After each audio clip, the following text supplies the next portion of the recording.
भजमन नारायण नारायण नारायण जय हो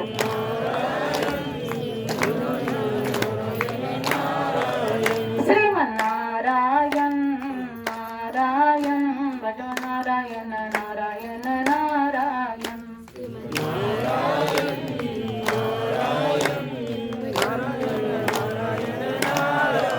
गोपाल कृष्ण भगवान की.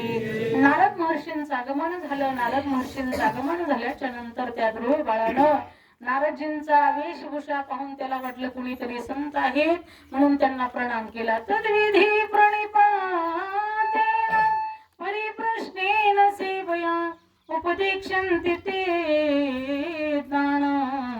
ज्ञानिनस्तत्त्वदर्शना मगापेक्षित आपुले तेही सांगतील कुशले जेणे अंतःकरण बोधले संकल्पाने. प्रणाम केला, नमस्कार केला, दंडवत दंडापरी काही उरी नुरीना श्री संताची माता चरणावरी साष्टांग करी दंडवत प्रणाम केला. आणि त्या ठिकाणी नारदजीने सांगितलं, बेटा कुठे चाललेला आहे? सांगितलं, मी देवाची प्राप्ती करून घेण्यासाठी चाललेलो आहे. नारदजी म्हटले, बेडा झाला की काय बाळा, तू छोटा आहे अजून, अरण्यामध्ये जाण्यासारखं तुझं वय नाही. होय माघारी जा घरी. सांगितलं, नाही नारदजी, मला सांगायचं असेल तर थोडस ज्ञान द्या, थोडासा उपदेश करा, पण माघारी जायला सांगू नका. याला म्हणतात निष्ठावंत भाग, भक्ताचा स्वधर्म निर्धार हे वर्म चुकणे. एवढी निष्ठा होती त्या भक्त ध्रुव बाळाची. सांगितलं, नाही मला वापस जायचं नाही, मला मात्र मार्गदर्शन करा, मला वापस जायला सांगू नका. तेव्हा नारदजीने विचार केला, हे कच्च गाडगं नाही, हे पक्क गाडगं आहे. मग त्याला मंत्र दिला, श्री कृष्ण गोविंद हरे मुरारे हे नाथ नारायण वासुदेवा. श्री कृष्ण गोविंद हरे मुरारे हे नाथ नारायण वासुदेवा. हे नाथ नारायण वासुदेवा, हे नाथ नारायण वासुदेवा. श्री कृष्ण गोविंद हरे मुरारे हे नाथ नारायण वासुदेवा. अखंड या मंत्राचा जप कर म्हटले. त्या ठिकाणी तो बालक गेला अरण्यामध्ये. एक सुंदर अशा पद्धतीची जागा पाहिली आणि तिथे डोळे झाकले आणि त्या ठिकाणी नारदजीला विचारलं होतं, देव कसा असतो? मग नारदजीने सांगितलं होतं की देव असा असतो, सुंदर अशा पद्धतीचा मुकुट त्याच्या डोक्यावरती असतो, सुंदर असा गंध असतो, कानामध्ये कुंडल असतात, गळ्यामध्ये कौस्तुभमणी आहे, गळ्यामध्ये तुळशीहार, गळा काश पितांबर, आवडी निरंतर हे चिदान, मकर कुंडले तळपती श्रवणी, कंटिका वस्त्रमणी विराजित, तुका मणी माझे हेचे सर्व सुख पाहिना श्रीमुख आवडीने. सुंदर असं त्या ठिकाणी वर्णन त्या ठिकाणी केलं.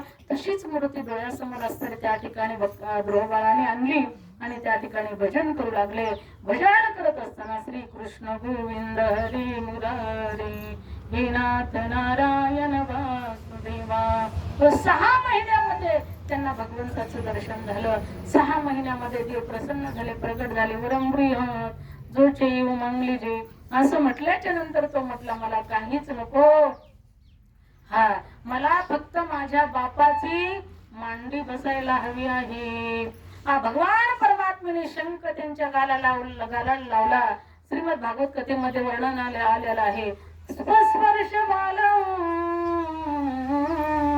कृपया कपोले. हो, त्यांच्या गालाला शंख लावल्यानंतर ध्रुवाला ज्ञान प्राप्त झालं. सांगितलं, ईश्वरा मला काही नको, मला फक्त तुझं भजन घडव. त्या ठिकाणी भगवान परमात्मा हसल्याने सांगितलं, ध्रुवा काळजी करू नको, तू जरी काही मागितलं नाही तरी तुझ्यासाठी मी आढळपट ठेवलेला आहे. हो, म्हणून त्या ठिकाणी आढळ पदाची प्राप्ती माझ्या ध्रुव बाळाला त्या ठिकाणी भगवान परमात्म्याने दिली. सांगितलं आता मी तुला प्रसन्न आहे, आता माझा तुला आशीर्वाद आहे, आता तू तुझ्या राज्यामध्ये जा, 36,000 वर्ष राज्य कर आणि 36,000 वर्ष राज्य केल्याच्या नंतर मग तुला भगवान विष्णू परमात्म्याचं दूत घ्यायला येईल. मग त्या दूत आल्याच्या नंतर त्या विमानामध्ये बसून तू मात्र त्या ठिकाणी आढळपदी जा. मग इकडे 36,000 वर्ष राज्य केलं. 36,000 वर्ष राज्य केल्याच्या नंतर त्या ठिकाणी विष्णुदूत त्यांना न्यायला आलं. विष्णुदूत न्यायला आल्याच्या नंतर त्या विमानामध्ये बसले आणि बसल्याच्या नंतर त्यांचा चेहरा सुकलेला होता.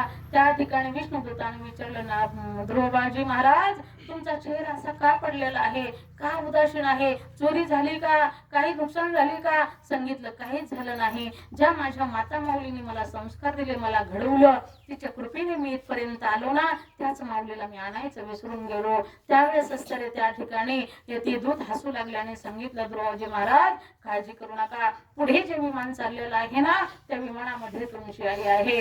कारण मातोश्रीची पुण्य, आई वडिलांची पुण्य ही आपल्याला कुठाची कुठं नेऊन सोडत असते. म्हणून मायबापांची सेवा करायला विसरू नका, माता पित्यांची सेवा करा. मातृदेव भव, पितृदेव भव, आचार्य देव भव, अतिथी देव भव, देव द्विजा गुरु प्राज्ञ पूजनम शौचमार्जवम ब्रह्मचार्य महिसांच शरीरम तप उच्यते. सकळ तीर्थाचे धुरे जे का माता पितरी तया शेविषी शरीरी लोन कीजे. सर्व तीर्थाचं माहेरघर जर काय असेल तर आई आणि वडील असतात. म्हणून त्यांची सेवा करायला विसरू नका. ध्रुव बाळाने सांगितलं माझ्या आईच्या पुण्याईनं मी आज आढळपदी या ठिकाणी मला प्राप्त झालेला आहे. त्या माझ्या आईला मी विसरलं तर नाही ना. तर त्या ठिकाणी दूताने सांगितलं तुम्हाला विसरायची गरज नाही, त्याचा इंतजाम आम्ही अगोदरच केलेला आहे. तुमच्या मातोश्रीसाठी चाललेलं पुढचं विमान आहे. म्हणून या ठिकाणी माता पित्यांची पुण्य, माता पित्यांचा आशीर्वाद हा ईश्वरापेक्षा कमी नाही. म्हणून त्यांचा सुद्धा आशीर्वाद घ्यायला माणसाने विसरलं नाही पाहिजे. जन्म दिला आईने मला, उपकार मोठा झाला, काटारुती माझ्या पायाला, अश्रू येते आईच्या डोळ्याला. जन्म दिला आईने मला, उपकार मोठा झाला. हो, आईचे फार उपकार असतात, तसेच वडिलांचे सुद्धा उपकार असतात.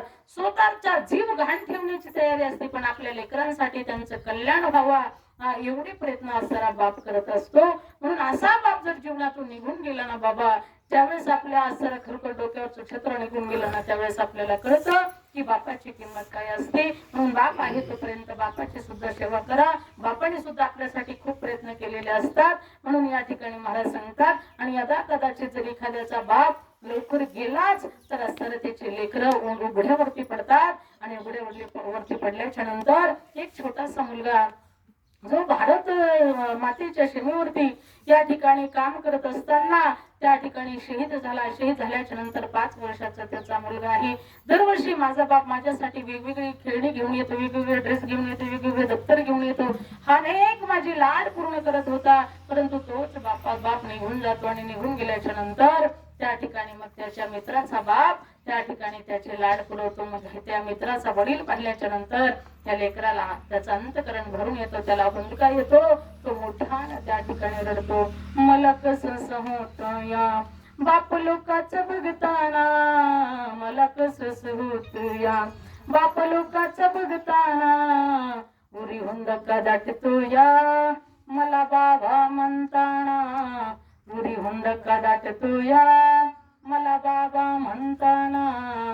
त्याच्या फाटक्या सदऱ्याला कशी ठिग लावल्याली, उभ्या आयुष्याला यान कशी कातर लावल्याली, मला कसं होत या बाप लोकाचा बघताना, मला कसं होत या बाप लोकाचा बघताना, उरी हुंदका दाटतो या मला बाबा म्हणताना, उरी हुंदका दाटतो या मला बाबा म्हणताना.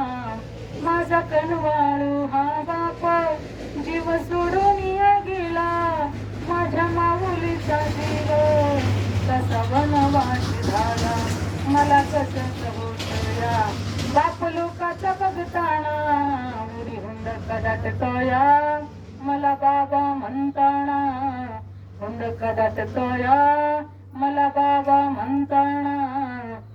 हो, बाबांचे आपल्यावरती खूप उपकार असतात, आईचे सुद्धा उपकार असतात, तसे संतांचे सुद्धा आपल्यावरती उपकार असतात. काय सांगू आता, संतांचे उपकार मज निरंतर जागविते. म्हणून उपकार करण्यासाठी काही मनुष्य जन्माला येतात.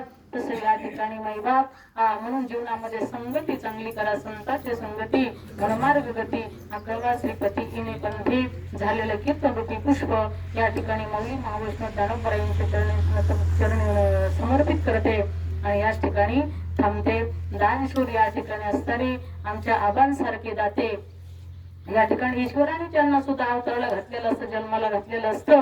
कारण का, जिथे कमी तिथे आम्ही, असं काम आमच्या परम आदरणीय हरिभक्त परायण म्हटलं तरी चालेल. या ठिकाणी आबासाहेब तोरडमल यांच्यासाठी जोरदार टाळ्या. खूप छान असं दिंडीचं स्वागत केलं. खूप छान अशी असणारी खरखर डिझेल सौजन्य डिझेलची व्यवस्था ते करतात.